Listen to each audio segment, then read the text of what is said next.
here. You've heard Warren Nash talk already. He is the director of the ICC Center at UK.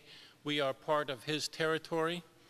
And Warren has had a long career in economic development. He was part of the Cabinet for Economic Development, and now is out of Lexington, out of UK actually. I've actually seen this presentation twice. It is very exciting, and I'm hoping that you all get a lot out of this. This is, I think, a wave of the future, and I think a wave that we need to jump on. So with this, I'd like to introduce Warren and get the presentation going. Well, it's great to be back with you all. Anytime I can come and be amongst this much liquor, I just, it's phenomenal. And I can't drink it. I mean, very glad to be here. The Innovation Commercialization Center is part of a statewide network of innovation centers. I'm an employee of the University of Kentucky, but partially funded by the Cabinet for Economic Development. And we work with technology-based companies in a 7-county region. My region is, and of course Jessamine County is part of that. There's actually a flyer for those who don't know a lot about the network, just a little flyer that you can look at. It talks about the services that are provided by the ICC throughout the Commonwealth. I have colleagues in E-Town, in Louisville, in Owensboro, throughout the eastern part, Richmond, Paintsville, and many times we do network a lot for companies and try to build those relationships. So anytime that you need assistance with something along those lines, please feel free to give me a call. Look forward to working with you and the companies coming out of Jessamine County. I'm just excited about the group you're going to get to hear today. I have been working with most of these guys for at least about 2 years, going over 2 years. And I know when you first probably heard about that they're going to talk about gaming, you probably thought, well, we don't do gambling, we can't talk about that. And it's really a whole industry that I think a lot of people are not aware of.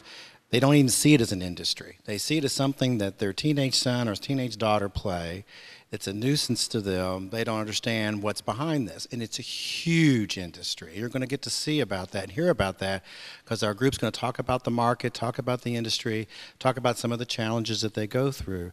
But in Lexington, as of today, there's at least 5 gaming companies, game development companies, that are thriving. They are doing different types of games. They're at different stages. But it's very exciting to see what they're doing. Some of our folks, and they'll get to talk about it, have actually traveled to California this year to Indiecade. And Lexington is doing a first, or the Bluegrass region is doing the first. We will be attending in Boston this year what's called PAX East. And I've been told that this is a phenomenal opportunity for our gaming companies. And the 2 companies that are here today are going to be a part of the Bluegrass region's booth at Indiecade. Actually, we're in the, what's the section we're in? I always forget. The mega booth. They're going to let the old man go along with them, so I'm going to get to kind of witness what this is all about. It's exciting when I watch and talk to these folks and what they're doing, the types of talent that they're trying to recruit. Actually, we're talking today with someone who may have a son that would like to get back here. Here are opportunities for jobs in the Bluegrass region. And this is what I hope that you take away from this, that gaming is a significant industry, that it's worth being supported by the Bluegrass region. We can be a gaming capital. We're known as the horse capital. We're known as the bourbon, but we also are becoming known in the gaming industry, and these guys go talk about that. I also wanted to point out to you that if you ever have a company that's brand new idea and looking for an opportunity to pitch that idea, we do a 5 Across competition. It's part of the Lexington Venture Club, and the next event is the 27th of February. And I've left a little card on each one that talks about the dates. And this is where companies get an opportunity to make their 5-minute pitch about their idea, get feedback, and actually win a little bit of money. So it's something I would encourage if you have anybody you're working with that might need that opportunity. Well, in fact, Michael would be a perfect example of someone, a company that's been around for a while, and his first opportunity to pitch was at 5 Across. And I think actually was a nice step toward the beginning of what they were doing with their company. So I'm going to stop. I'm going to bring them up. I think Pang, you're going to lead off, Pang Hartman with Frogdice. And Michael and Pang are the husband-wife team of Frogdice. They're going to talk. And then John Meister with Super Soul will be speaking, and Richie also with Super Soul will be speaking. Hi, everybody. I'm Pang Hartman. I'm the Vice President and a Creative Director of Frogdice. I've been with the company now for 13 years. We make video games here in Lexington, Kentucky, right off of Winchester Road. And on behalf of Super Soul and Frogdice and Run Jump Dev, we want to give you our guide to gaming. Okay, so who plays video games? You know, a lot of people think that it's this. This is the audience, right? Well, real video gamers look more like this, or even this. Okay, so the gaming industry is far more diverse than we usually think it is. Most people, you know, you talk to people and you're like, oh, well, my son plays, or my daughter plays, or my teenage boy plays, and you think that's it. You know, it's just these kids that are playing video games, and surely no adults are spending money on it. Well, the average gamer is 37 years old.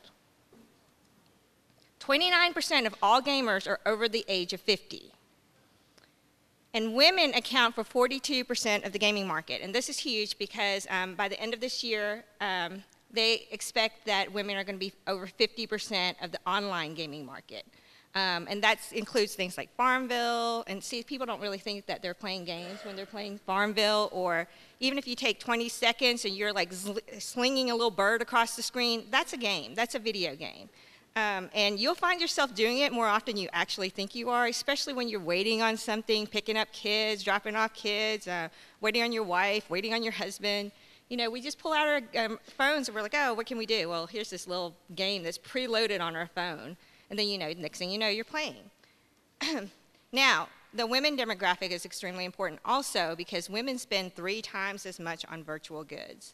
That means, like, you know, dressing up your pretty bird or, you know, making your farm pretty. Women just don't have the ego when it comes to gaming that, like, they have to earn everything. They'll go ahead and buy it. So it's really, really important. We tend to design our games towards that idea. Okay, so there are many, many, many different ways that games generate revenue. There's the free-to-play model, and that's the big model right now. And all sorts of games are trying it. Big companies are failing at it. We have been doing it for 17 years now. We're probably one of the first to ever do it. What it is the game is free to play. But then we sell all sorts of little things on our various games. Some of them might be like a cute little outfit. Others might be like a sword where you can go beat up your enemies a lot faster or something like that. It can be all sorts of things, and that's part of the creativity that goes into designing games. Digital download games is where we started heading. It's a great way to get a whole lot of users very easily, very early. And our last game that we released is a digital download game. What it is that you just go to a website, sometimes a distributor, sometimes even the company's own website. You download the game, you try it out, and then you buy it, or you don't.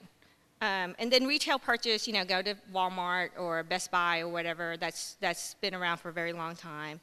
Subscription is the subscription model is more like a lot of the massively multiplayer online games. You subscribe monthly. It's just like a magazine or whatever, and you get access to the content. And then advertisement is a new, well, it's not actually new. It's been pretty old. If you guys have ever heard of The Sims, Intel bought like this. They made the cell phone ringtone in the game for your little sim. Their little dun dun dun dun, right? Their little jingle. So they paid $1 million just to have that in there. So that's a very big revenue generating model. You ready? Okay. And Michael's going to talk to you guys some more about the rest of the gaming industry. Hi, everyone. I'm Michael Hartman, the president and CEO of Frogdice. I'm going to tell you a little bit about the gaming industry and then some other cool stuff about gaming in general.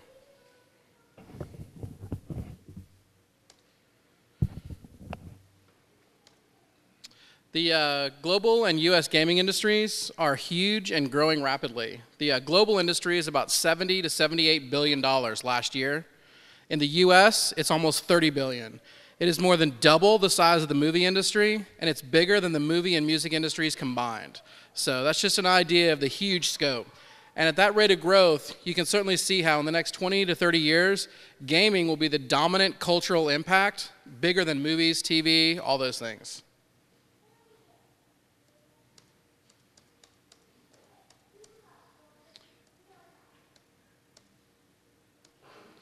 Some of the big trends in the gaming industry, free-to-play, as Pang already mentioned, is one of the most driving forces economically. It gives a lot of accessibility when people can try the game for free. It's a lot easier to attract customers when you say, hey, try this out for free. Free is one of the most powerful, terms in marketing. Social games are really popular because they give people a way to play games and interact with their friends. That's the power of Facebook games, but social games are starting to move off of Facebook as well, which is a benefit in a lot of ways. First of all, there's privacy benefits, and you're not spamming your friends constantly. Online and browser games are also becoming really popular. Those are just other games you can play right in your web browser. The convenience factor is huge. You already have a web browser on your computer. You probably even have one on your phone. That way you can play the game, very accessible. Usually you don't have to do a download or anything like that. And then downloadable games, as she mentioned, are becoming really big too. People are less wanting to go to the store now and buy them. Instead, they're going to a service like Steam or Big Fish or someone like that and buying it online. And then, of course, mobile games are becoming very popular as well. Although something that's interesting, even though mobile games get kind of all the hype, last year, 35% of all new games were made for the iPad or the iOS iPhone, but only 5% of revenue. So even though a lot of games are getting made for those devices, the revenue share is still pretty small. So the trend in our industry, the way growth happens is usually large companies have become so risk averse that they look to small indie companies as a way to grow. And they often buy companies at huge multiples. For example, Turbine was a company that had 2 games, and Warner Brothers bought them for $160 million. One of the biggest examples here at the bottom, EA bought PopCap. They make, if you've ever played Bejeweled or Plants vs. Zombies, they make those games. They made a lot of casual games.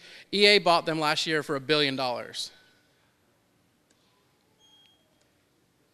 kind of things that a big company acquirers are looking for, they like to see that a company has an original proven IP. And by an IP, I mean like a licensed property, something like Star Trek, Star Wars, Lord of the Rings, Angry Birds. That's like a franchise where you can not only make games, but you can make merchandise and all kinds of things. So a big company likes to see that an indie has developed their IP across the board so that it's something that people are interested in regardless of the game. They like to see indie companies have experience with new business models. As we've mentioned a number of times, free-to-play is the big business model, but it's really hard because you have to encourage people to buy things, but you can't make them feel like they're getting nickel and dimed either. So the big companies don't have a lot of experience with that, so they're often looking for indie companies that do. They're often looking as well for talented and experienced team members. In the industry, they call it acquiring, which is acquiring and hiring combined. Often, they'll value an indie company's team at $1 million per employee. They also like when indie companies bring users. Say you have 500,000 or 1 million users or 10 million users, that's really valuable to them as well. And then, of course, new technology and new markets. If a company is really good at attracting women, if a company is really good at attracting older gamers or something like that, that's something valuable to a big company because it's something they don't already have. Now, here are some things that are kind of interesting, some ways that games are affecting and changing the world already. The MPMV protein is one of the enzymes that the HIV virus uses to multiply and grow into the AIDS. Scientists had been trying to solve its complex crystal structure for over 10 years, and it was so complicated they couldn't decipher it. So a company made this program called Fold It, where gamers could go online and they could just start, messing around, unfolding the protein. They could work as teams. They could experiment with different ways to find the patterns in the protein. And they solved it in 10 days. So it's an example of how when you turn something into a game and you let people you crowdsource and you unleash their creativity, you can solve problems that science had not been able to solve. Now, who here uses the internet or likes the internet? Well, you're welcome. The internet is here because of games. The C programming language was written in 1969 by Dennis Ritchie. He then used C to create Unix, which is an operating system that Ken Thompson and Dennis Ritchie created together. In 1979, DARPA, that's Defense Advanced Research Projects Association, I always forget what the last A stands for. They're the government organization that created the internet. And they were able to create the internet because of the Unix operating system. It was the first operating system that was designed with networking from the core. And the reason they made Unix was so they could play space travel. It was a game that one of them had made, and they would play it on mainframes, but mainframe time would cost $100, $200 an hour. And they were like, okay, this is too expensive. We got to figure out a cheaper way to play this game. So they invented C, they invented Unix, so they could network their computers together so they could play that game. And then bam, we have the internet. Now, some other really cool things about the effects, especially lately with some of the tragedies there have been. A lot of people talk about violent video games and a lot of the negative effects that games can have on people, but there are a lot of positive effects as well. There's something called, has anyone here ever played the game Tetris? There's something that's called the Tetris effect. Now, one way that you've experienced this is if you've played a lot of Tetris and then you're not playing Tetris and you feel like you see blocks on the wall or something like that because you've played so much. Well, Tetris has been shown, and pattern recognition games like that, to actually rewire your brain. And they've been able to use Tetris to cure amnesia and to help solve the negative impact of PTSD. Because what it does is it rewires the way your brain does short-term memory. And if they get to people soon enough after they've had a tragedy, the PTSD issue, then they can rewire that and they can kind of nullify the negative effects of the impact of that tragic event. There's a first-person shooter called America's Army. It was actually funded by the U.S. government in order to as a recruitment tool for the Army. Well, within the game, there are different classes. You can be a soldier, a sniper, a medic, and all these things. And there are little tutorials whenever you level up in that class to teach you something new. Well, I believe it was in Florida now. I'm forgetting the state, but there was a traffic accident. And a mom in her minivan had flipped over, and she'd actually severed a couple of her fingers. Well, a passerby got out of his car, and from using things that he had specifically learned in the medic level 2 tutorial, he knew how to put a tourniquet on and stop the bleeding, and not only saved her, they were able to save her fingers, but saved her life. All from stuff that he learned in that game. This other game, Burn Center, is a game that I think this one's also from Florida. They created as a way to train burn centers to how to do triage and how to handle the emotional impact of the fact that you're going to have to decide someone doesn't get burn treatment. There are only 2,000 burn beds in the whole United States. So if someone, blew up a stadium or something like that, we wouldn't even have enough beds, the oxygenated burn beds to treat all those people. So medics, doctors, nurses that are going to do burn treatments, they need to have practice in dealing with that kind of triage, both from the standpoint of what procedures to follow, but also the emotional impact of saying, like, sorry, too bad, which is rough, but that kind of helps them. And so that's why they developed this game. Now, John's going to talk about some regional advantages we have right here in Kentucky. Hello, I'm John Meister with SuperSoul. I'm the technical director there. So there's a lot of regional advantages that we have here in Kentucky and central Kentucky. We, unlike other industries where you have other costs, the gaming industry and game development, the major cost is for salaries for the people to make the games. So, you're really paying for the artists, programmers, and musicians to make the game. So we have a real opportunity here, an advantage, because of the lower cost of living. We can bring those talented, creative jobs here to Kentucky, and the cost for hiring those people here and employing them here is much less than, say, San Francisco or New York. So that's one of the advantages that we have. Additionally, there's a real opportunity for partnerships with universities and schools in this region. With games, there's a real opportunity with gaming degrees to put your job skills to work. For example, artists that work in the game industry on average make $30,000 more per year than they do in other art industries. So there's a real opportunity for local universities and schools to work with our companies and develop curriculum and really provide these degrees. For example, in Austin and Austin, Texas, and Atlanta, Georgia, they've developed degrees just to meet the demand for these. Our company SuperSoul has had several interns from UK and EKU, and we're looking to partner with those universities to develop curriculum. Another ancillary benefit for these game industries is that as all the other companies that they need and other services that they require. For example, most gaming industry companies need high-tech infrastructure, marketing, accounting, legal services. So there's a lot of support that they need. And one example of that is in legal industry. So with gaming, there's a lot of focus on intellectual property and contract law.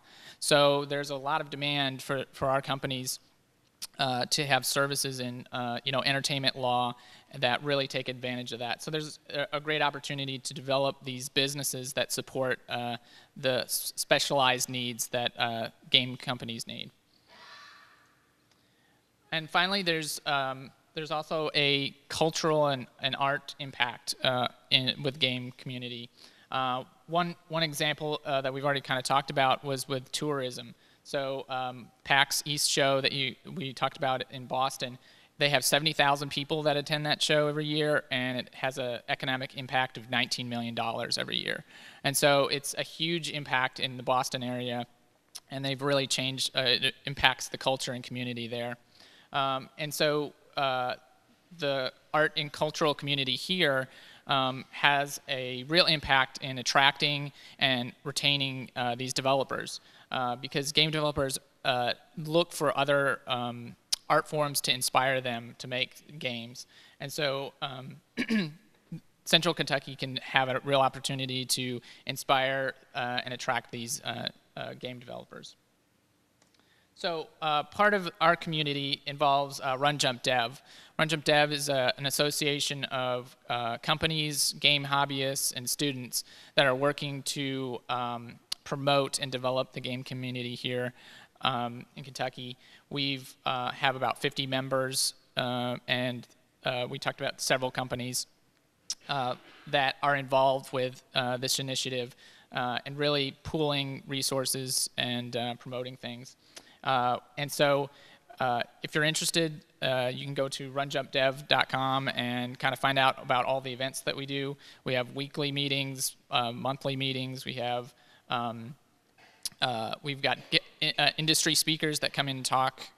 We have special gaming events. We even are working on developing a game curriculum for schools. So really an opportunity to get involved if you're interested at runjumpdev.com, or you can see me afterwards as well. So I think we're going to now kind of go into maybe talk about each presentation. We're going to have Richie talk about Super Soul. So hello, my name is Richie Hoagland, and I'm a co-founder at Super Soul along with John Meister. At Super Soul, our mission is to develop interactive experiences with an emphasis on fun, innovation, and experimentation. You may notice that the word games is conspicuously absent from our mission statement. That's because at our core, we want to make experiences for people. And people's perception of games sometimes is kind of built on what they were, and we see a great amount of potential in what games can be. So a little bit about us. John Meister and myself founded Super Soul about 2 years ago. Our official titles is John Meister's technical director, and I myself am the creative director. John has a background in Bachelor of Science in computer engineering from Purdue University with 15 years of experience in software development and 5 years of experience as a software architect. I myself have a Bachelor of Fine Arts degree from the University of Kentucky, where I studied installation and new media art, which is a fancy way of saying I dealt with technology in art expression. So an interesting aspect about us, and people may wonder why we're called Super Soul. We had the opportunity through a program called the Unite Project to work out of a co-location space for the past 2 years. And we were working and thinking about a name for our company when we first started out. We wanted something that resonated with us and we felt would stick with us no matter where we went. The place that we work out of was an old radio station called WTLA Super Soul Radio. So after numerous failed attempts at trying to come up with a name, we decided to come up with a name of where we were when we started our company and started working. We really like it because no matter where we go, it's always part of our roots and our heritage, and the space still today has the turntables and all the records. So sometimes on Mondays, we have Michael Jackson Mondays, and we just blast Michael Jackson out of the speakers. It's pretty fun. So a little bit about the games we've developed. The first game that we developed as a company was called Compromised. We released it on the Xbox in May of 2012. As a kind of a quick synopsis, it is a science fiction game where you fly a spaceship around and try to return to your home base after you're separated from your allies during an invasion. Since we released it, it's been met with some very positive acclaim. Most notable of which is that several sites listed it as one of the top 10 games on the Xbox Live Indie Game Service. We're continuing to work on it. It's now available for PC on our site, as well as several online distribution portals. And we're currently working on multiplayer so that friends can play with or against each other to prepare for going out to PAX in March. So I got a video. This is a trailer from our release last May. Oh, yeah, the sound works.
So I think most people would agree that the game Compromise is a fairly, I would define as a traditional console game. Another game that we've developed called Open Source is quite a departure from, I guess, a traditional console game experience. It uses the Microsoft Kinect to track people's body movements, so they, in fact, their whole bodies become a controller. Another very unique and different aspect of the game is that there's no screen for the players playing the game. They stare across a net at one another, and their only way of learning about the world of the game is through headphones on their heads. The only people who can see the screen of the game are the audience participants. I have a video. I'll probably just play the first minute, a half or something in interest of time.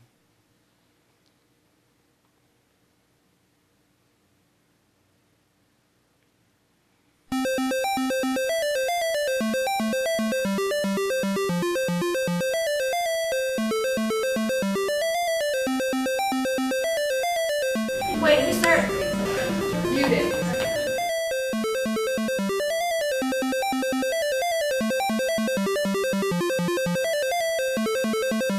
Open source is as much about the audience as the players. It's designed to be an event. The audience watches a game the players can only hear.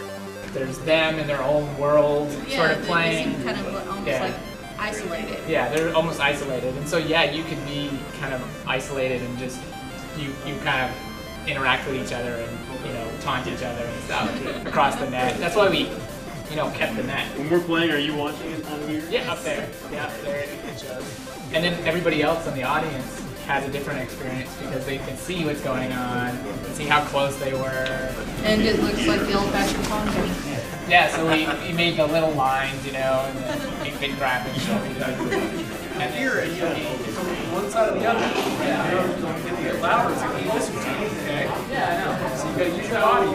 That's the sensor right there. Maybe we can do it. Use your body in front of it this way. So basically, you go this way, that way. In fact, look at the screen right there. See that screen right there? I'm trying to think of like other experiences in general, like where you're. The video's available on our site. It's a couple more minutes long, but it's hard, I think, to visualize the game without actually seeing it in a video form. And one of the most rewarding parts of developing the game open source was that in October of 2012, we got to go out to California. We were invited as a finalist for IndieCade, which has been described by the Los Angeles Times as the Sundance Film Festival equivalent for video games. With the help of the BBDP, get that acronym correct, we traveled out there. It was a really great opportunity for us to meet a lot of developers. We met developers from all over the world, including some now friends of ours from Brazil, the UK, Europe. We also met a lot of games press out there, made a lot of contacts, which was really great, and also ended up in a lot of interviews, including an interview on G4 TV and one on Machinima TV. It also has afforded us the opportunity to go out to PAX now in March with an annual, I guess, 70,000 people attending. So to wrap up, just a little bit about what we're currently doing. We have two projects, one of which we're working with KET. We're working on an educational game for young children to teach them about washing their hands and brushing their teeth.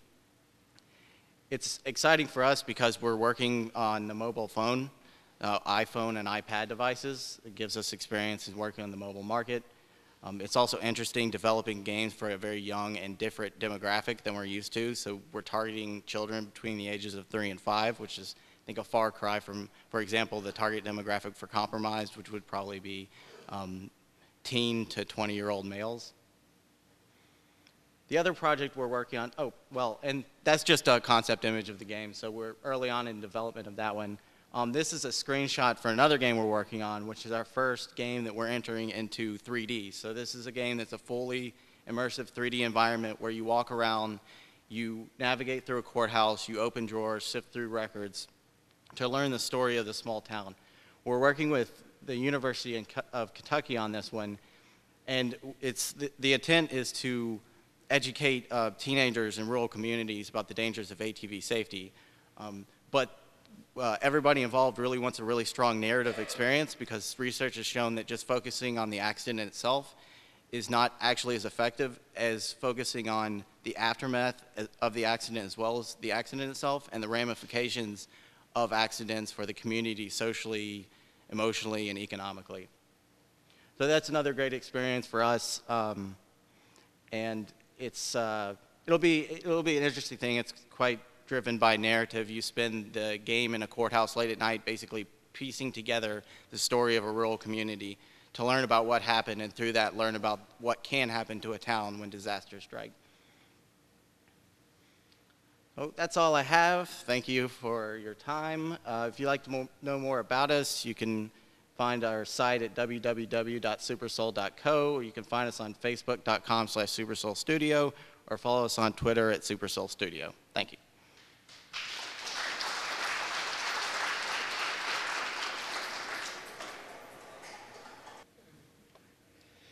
But I thought it was really interesting how it showed kind of like the difference in the variety in games. Like you saw Compromise, which is really core gameplay, and even just the beginnings of the healthy smile, how different that is.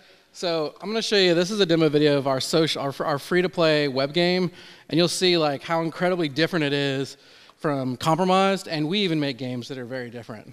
So you can see kind of the variety possible.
This part is just someone decorating their shop, show kind of customization options.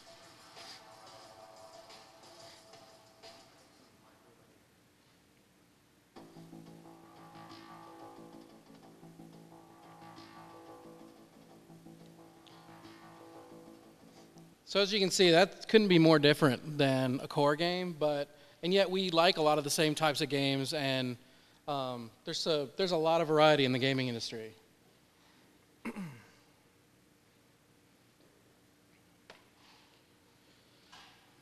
So to tell you a little bit about Frogdice, our company, we've been in business since 1996. So we have 17 years of game design, community management, and free-to-play business model experience. Since that time, about 600,000 people have played our games.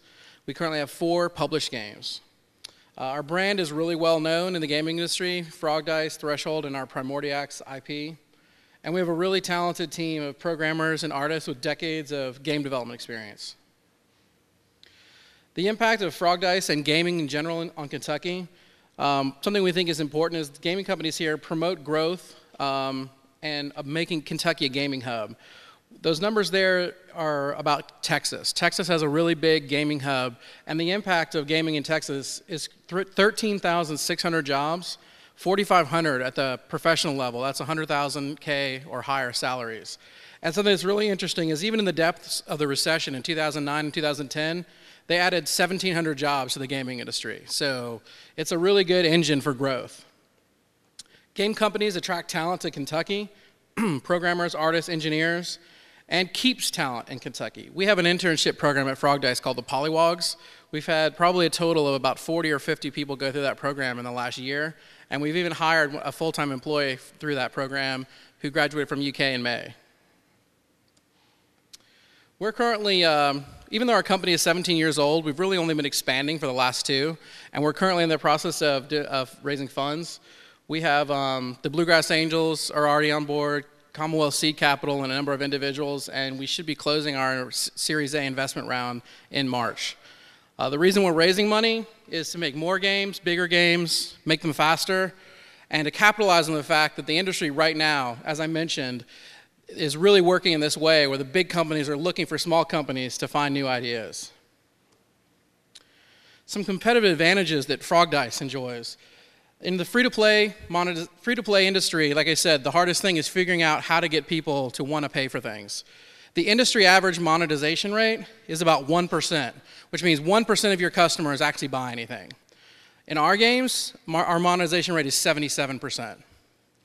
For downloadable games, what they call the conversion rate, that's the number of people who download a demo of your game and then buy it, is 2%. And in our company, it's been between 4 and 26%, depending on the game, depending on the portal. Within Frogdice, we have an ecosystem we use for all of our games. They share assets, they share design elements, they share an IP, and they share a technological backend that unifies all the games. We also have a proven track record of marketing effectively to women. Over half of our customers are women, and on some of our games, like Coin and Carry, it's about 75%. A lot of people always ask us about our mobile strategy. We are obviously bullish on mobile gaming. It is a big part of gaming. But as I mentioned earlier, the revenue share is still pretty small. We're focused more on tablets rather than phones. I feel like in the future, there's going to be more money mobile on the tablet than the phone. It's kind of moving that way already. People are getting a little bit less interested in paying money for things on their phone because the experience is so limited, the screen is so small. But they're getting more excited about spending money on tablets because it's still a pretty rich experience. It almost feels as good as a PC experience. And as people move forward, that trend is probably going to continue. To show you a little bit of some of our games, this is our oldest game, Threshold. It launched in 1996. It has had over 500,000 people have played it, and as you can see, it's very, very low tech. But it still, to this day, generates 6-figure revenues every year. Coin and Carry is the game I showed you the video of. It's a very casual, friendly game. We have customers ranging in age from 5 to 85 years old. It's also been approved to be played in schools in Fayette County. So they use it to teach pattern recognition, logic puzzles, math, things like that. Tower of Elements is a downloadable game we finished in November of last year. It is, if you've played Bejeweled or Plants vs. Zombies, it kind of combines some elements of both of those games. And there's a free demo on our website, so anyone can go to frogdice.com and check it out. Kind of some reactions, critical reactions that we've received already. One of my favorite one is downloaded demo, check. Played demo, check. Bought full game, check. Just realized I've been playing this game for almost 6 hours straight, check. So we're always excited when we hear stuff like that. This is one of our next games. It's a much more core game. It's an online, web-based RPG, and it's basically Threshold translated into graphical form. Our leadership team includes, as our first speaker, Pang, and myself. I have about 21 years game development experience. She has 13 years. We also have a really talented advisory board with some people some local people like Dr. Tao Lee, who started multiple medical startups in Kentucky, and some people from outside as well at Microsoft and some other big companies. Our team is what we're really excited about because not only do we have, as I mentioned, someone that we hired from UK, but we've also been able to bring talent in from elsewhere. Sean Lucas is a programmer we just hired. We lured him away from Lockheed. He'd been working there for 20 years. We have Farah, one of our database backend program for Coin and Carry, we lured him from Google. So gaming companies, that's one thing that's cool. Like, it's so much fun to work on games. You can often lure really talented people away from big companies. We also have some cool partnerships that we've recently signed contracts with. Big Fish Games is probably the biggest casual game distributor in the world. They do about 2 million game downloads a day. And they only pick about 15 new companies a year, and they picked us last year to be one of their new partners. We've also started working with another Kentucky gaming company, Sojo Studios, was founded by Lincoln Brown. And their big thing is to bring charities and game companies together. And we did our first partnership with the charity Stop Hunger Now on Tower of Elements. That promotion is actually still going. Anyone who buys a copy of Tower of Elements, we donate a meal to a family. So it's a pretty cool thing, and that's Sojo's kind of whole business model, is trying to bring charities and game companies together. One last thing that I think is kind of interesting about how gaming companies can affect the whole community. Just here today, kind of as a surprise, are 2 companies that we've done business with or will be in the future. Bruce and his UPS store, we used his store for 3-4 years. I don't even know how long it's been. 5, yeah. So, and for the longest time, we telecommuted. So having an option like that, you see all the ads about how it can be your office or whatever, like, that's for real, That was really an important thing, and, having a friendly local face is always an awesome thing. And then, make sure I get his name right, Jim at All Custom Embroider. We've been talking to him just recently about getting shirts and some products made for that PAX trip. So even just in this room, I mean, it's not planned or anything. There's 2 businesses that we've worked with, and there could be more. So the impact of the gaming industry is potentially, not just, you hear all these big numbers like $80 billion industry, and you think, oh, well, that can't really impact us, but it can totally impact small businesses as well. So thanks a lot for having us. And one more thing, that 5 Across competition that Warren mentioned, he mentioned that I'd competed in it as well. 2 years ago, that was the first time I'd ever pitched our company to anything.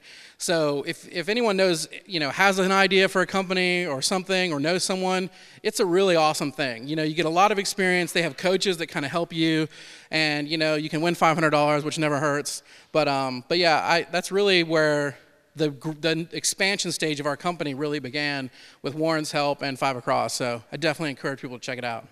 Thanks a lot.